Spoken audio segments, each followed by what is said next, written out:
Hey guys, just wanted to do a quick update.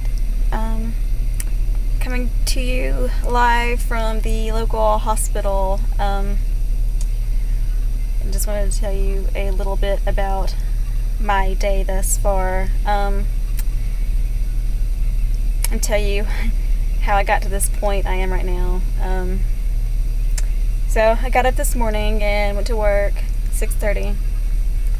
And when I left the house, I didn't see Athena, but I saw Apollo outside, which is very odd because they're usually in the same little spot sleeping, but she wasn't there.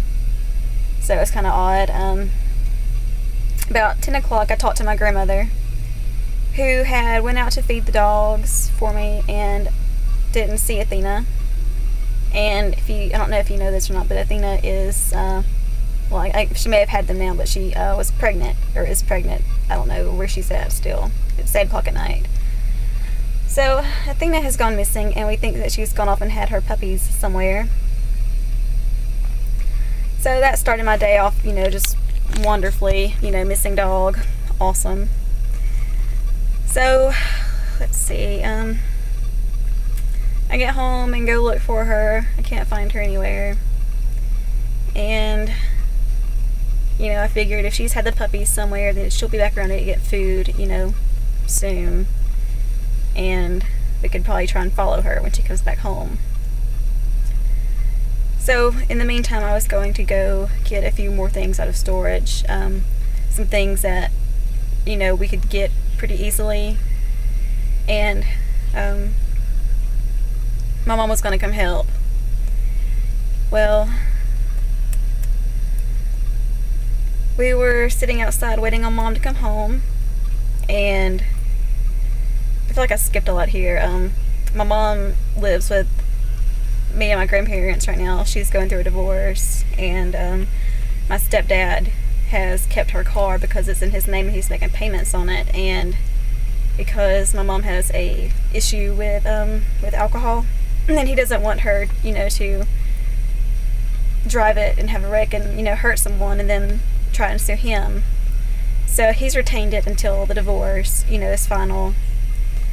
And my grandparents have lent her one of their vehicles to get around. So we're sitting outside waiting for her, and I walked in the house for a second. I heard my grandma calling for me to come outside, and she's like, "Well, I found her. She's had a wreck."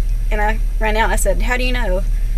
And, here she come pulling up, and the front of the car was all messed up, and my mom was visibly crying. And she wouldn't really talk to us, but we thought that she was probably drinking. So she went upstairs to her room, and my grandma and I and my help, went on to get things out of storage, rather. And my granddad was going to go talk to my mom. Well, we got my sofa, my big armchair, and my bed, my remaining TVs that were in storage, and got to my house.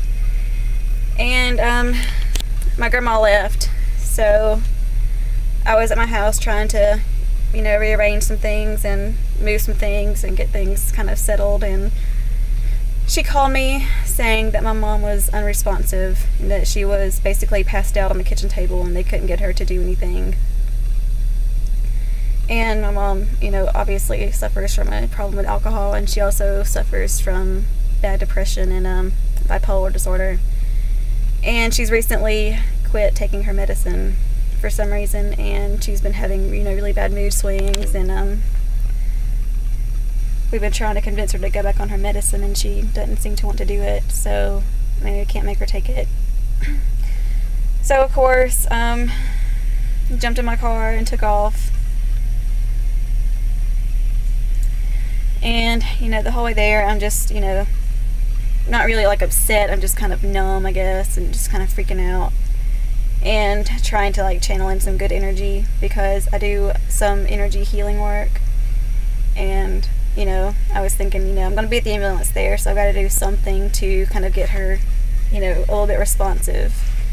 And I got there, and my grandparents were just standing there, and I ran over and I propped her head on my left hand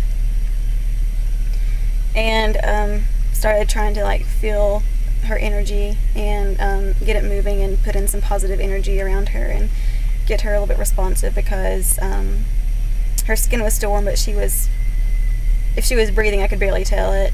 Like, she wouldn't look, and I was talking to her. Well, after a couple of minutes of working in her energy field, she started kind of looking at me a little bit and would close her eyes again, and her breathing became heavier. So I'm not going to sit here and say, oh, I did good, but I hope it worked. I'm hoping that regardless, she kind of started responding. If what I did helped, then good. If it didn't, I tried, and she was just responding on her own. Well, the ambulance got there, and they wanted to know what kind of medicine she was on, so we went upstairs with one of the EMTs, and we found all of her medicine that she takes, and an empty bottle of sleeping pills, and there were 30 pills in the bottle, and it was filled 2 days ago. So we're not really sure how many she took today, but we know they're gone. So yeah, they hooked her up to an IV in the dining room, and now she's at the hospital. So I'm kind of trying to compose myself a little bit before I go inside, because I hate hospitals. I feel really drained of energy right now anyway. So I'm kind of one of those don't want to go in there moods, but I know I need to go in there and be with my grandparents because they're in there. So yeah, that's been my day basically. Still no sign of Athena, and I just kind of wanted to let you guys know what's going on, and that's about it. Just think about me a little bit if you can. I'll try and do an update tomorrow. I'm gonna try and go in here and check on her and see how she is. So yeah, I will speak to you guys soon, and blessed be. Okay, bye guys.